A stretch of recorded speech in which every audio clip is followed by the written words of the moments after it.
ចាទាំងអស់គ្នានេះគឺជាខ្យងប៉ារ៉ាទឹកស៊ីអ៊ីវវារួមចំណែកបេះដូងរបស់ម៉ាមីនៅក្នុងនឹងដូចគ្នាជាមួយនឹងការស្រឡាញ់យកចិត្តទុកដាក់ខ្វល់ខ្វាយគ្រប់បែបយ៉ាងពីគុណភាពហើយនិងរសជាតិនៅក្នុងមួយកំប៉ុងនេះអញ្ចឹងបើកមកឃើញស្រាប់ណានៅក្នុងហ្នឹងគឺមានឈើចាក់អញ្ចឹងម៉ាមីមក review នេះគឺជាខ្យងប៉ារ៉ារសជាតិទឹកស៊ីអ៊ីវរសជាតិដើមនៅខាងម៉ាមី seafood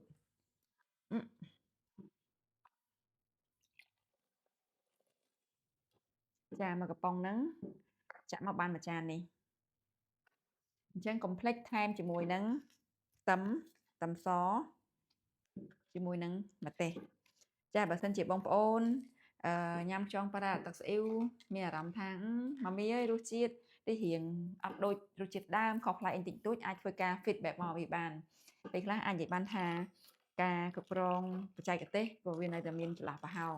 អញ្ចឹងដូច្នេះបើសិនជាគ្រប់ត្រមីពិតប្រាកដណាមានអីខុសឆ្គងធ្វើការឆាតមកពួកយើងនឹងទទួលខុសត្រូវគ្រប់បែបយ៉ាងចាអញ្ចឹងខ្យងប៉ារ៉ាទឹកស៊ីអ៊ីវផ្សាយ$10ឆ្ងាញ់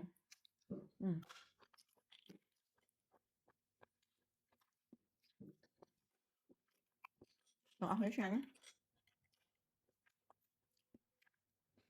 ហើយនៅពេលញ៉ាំខ្យងប៉ារ៉ាទឹកស៊ីអ៊ីវកុំភ្លេចលោកជាមួយទឹកស៊ីអ៊ីវ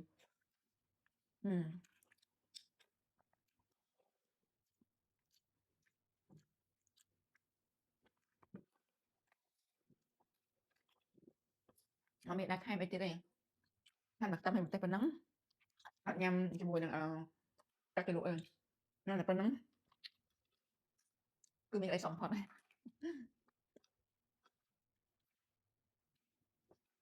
្នឹងខ្លាំង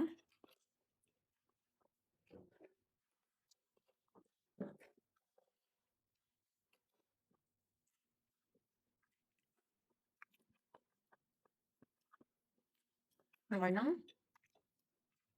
គឺអាចមានចាប់បានលក់ខ្យងប៉ារ៉ាទឹកស៊ីអ៊ីវទៅបងណាលើលក់នៅកន្លែងហ្នឹងម្ដុំហ្នឹងធ្វើនៅកន្លែងហ្នឹងយើងនឹងមក review កន្លែងចាស់រំលឹកអនុស្សាវរីយ៍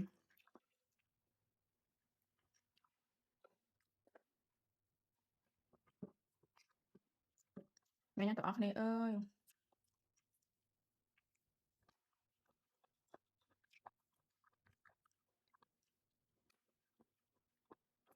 ទៀតអស់ហើយមកកំប៉ុង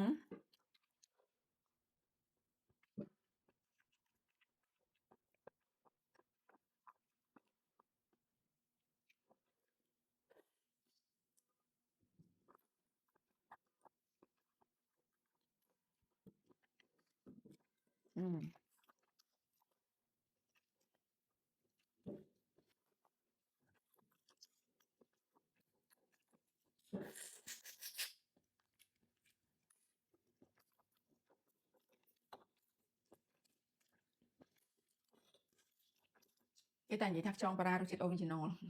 រសជាតិដើមគឺខ្យងប៉ារ៉ាស្អ៊ីវនៅខាងម៉ាមី seafood បងប្អូនឃើញអត់កំប៉ុងមិនច្បាស់មួយចានប៉ុណ្ណឹងហ្មងតែខ្ញុំញ៉ាំបានប៉ុន្មានអ្នកអាស្រ័យបើចូលចិត្តដូចម៉ាមីអញ្ចឹងញ៉ាំតែម្នាក់ឯងអត់គ្រាន់ទៀតតែបើរៀនបើចែកម្លែកគ្នា4 5នាក់ហ្នឹងតែគ្រាន់ទេចែកគ្រាប់នេះទៅក្នុងនោះមានបានគ្រាប់ចែកជា5ហ្នឹង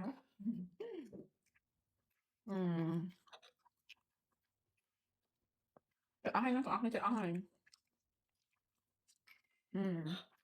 ក្របចុងក្រោយចាំកំងណាអាចកំងបានពីម៉ាមី seafood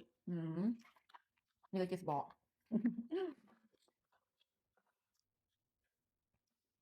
ខ្លាំង